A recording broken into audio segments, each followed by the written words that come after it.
Thanks very much, Mary. A great thanks to you for sponsoring this meeting. It's the 10th Salt Awareness Week and the 10th meeting at House of Parliament. Particular thanks also to our speakers who are coming.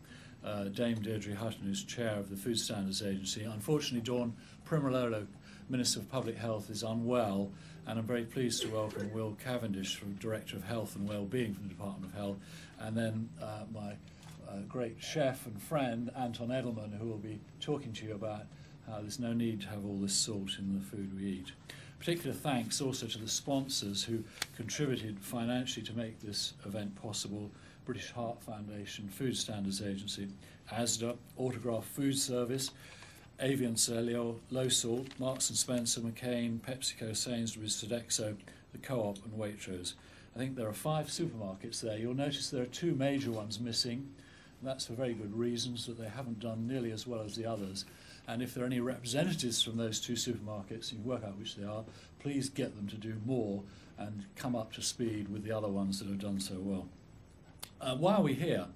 Oh, sorry, just the winners of the Trainee Chefs Award. We had a trainee chef questionnaire, and as I gather from Carrie, the winner was decided by answering in the way we thought they should answer.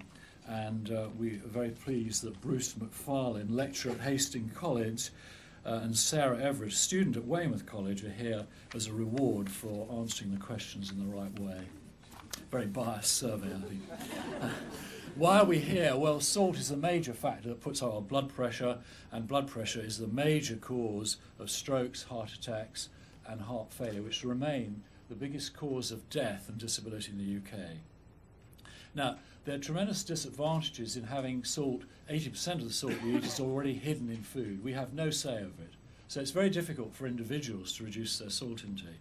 But from a public health point of view, it's fantastic, because if we can persuade those people who put salt into food, that is the food industry, to slowly reduce it, salt intake will fall in every single person in the population. And that is what's happening in the UK. Salt intake, as you know, has fallen in the UK population over the last 4 years, and that's all adults and all children. They haven't had to change the food they're eating. So from a public health perspective, it's fantastic, because you can affect a dangerous thing in our diet without having to ask people necessarily to change what they buy. So congratulations to the food industry, and particularly the retailers who've done this. They have, most of the food, certainly on our surveys, have been reduced by 20 to 30% in the last 4 years, which is a major achievement. But I would point out to them that it's not enough.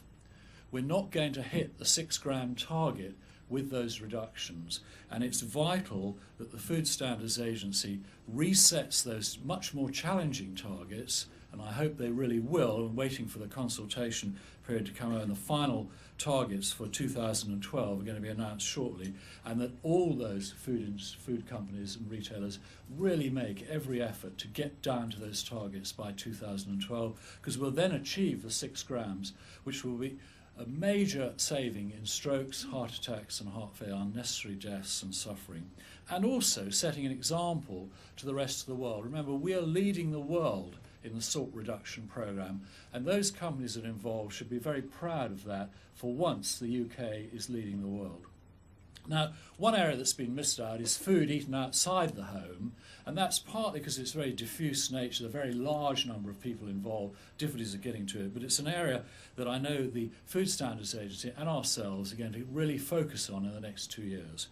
Restaurant, canteen, fast food, takeaways. And as a sort of kickstart to this, we've been very fortunate in working with trading standard officers for some years, and they of course have the right to go into a restaurant, order a meal, buy it, and then go and measure whatever they want.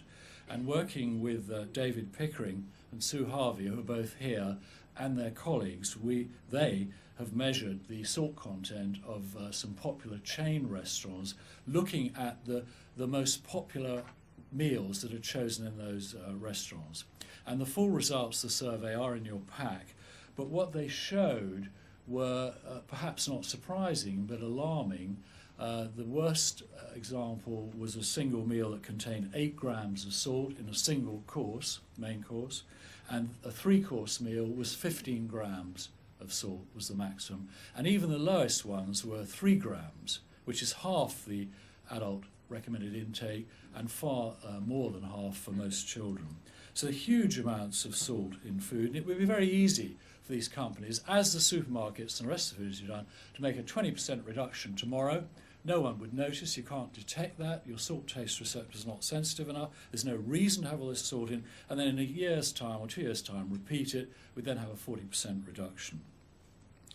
And it is unfair, in our view, that the supermarkets have been doing reductions and have targets for ready-prepared meals where there are no reductions occurring and no targets have been set for meals eaten outside the home. And as Deirdre is here, I would really like to ask the Food Standards Agency, as they've done with the rest of the food industry, to set targets for restaurant meals, exactly as there are for ready-prepared meals. And very good pizza there from Waitrose is only 3.2 grams of salt in the whole pizza, whereas the pizzas measured in this one had 8 to 10 grams of salt, in almost 3 times the amount of salt compared to a supermarket pizza. So why don't we set targets for all categories of food? Now, there's a lot more to do, and we have lots of other areas in catering and so on, and one particular thing is, of course, celebrity chefs, many of whom are salt addicts, and you see them on the BBC, but not Anton Edelman, and we do have a celebrity chef campaign, which he is heading up with Raymond Blanc and others. We also have world action, 27 countries taking part in Salt Awareness Week right now. Includes Australia, Canada, Georgia, Croatia, Bangladesh, and a number of other countries. What can you do as individuals? Well, obviously we can go into the supermarket now, we can look at the labels, and we can actually choose, if we want to, foods with less salt in. But of course, when you go out, you have no idea how much salt you're going to have. And it's absolutely essential, just as has been asked by the retailers and the rest of the food industry, that food is labelled in restaurants. And we'd really ask again the FSA to think about, we don't just want calories, we want the salt, fat, sugar and calories, as is occurring in New York. And most of these big companies already know what's in their food, so there'd be no problem in them doing it, actually. I agree, for smaller ones there might be some problems. When you go out, of course, it's much more difficult, you don't know.